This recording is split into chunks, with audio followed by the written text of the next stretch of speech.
Dave McDonough Flurry. And I'm Mary McNugget. And I'm Soul. And we're here to talk to you about internet safety.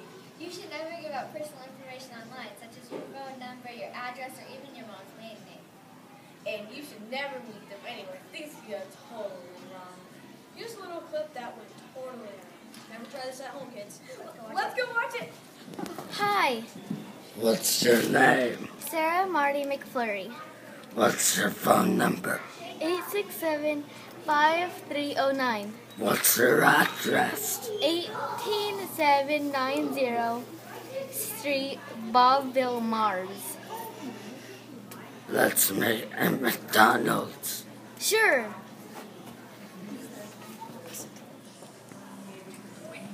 Wow, that went totally wrong. Yeah, that was bad. She gave out all the personal information.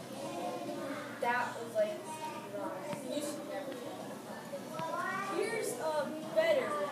And maybe if you want, you can try it at home. Let's watch. Hi. What's your name? Sorry, I can't give out that information. What's your address? My parents don't let me give out that information either. I have to go. Goodbye. That went totally wrong. Which one do you think was better? I think the second one was better because they just didn't give out their personal information. So do I. What about you? I think the second one was way better. Yeah, you should never do that, kid. Hallie. What about you? Hallie. Hallie. I think the second one is a lot better. What about you? I think the second one was a lot better. Well,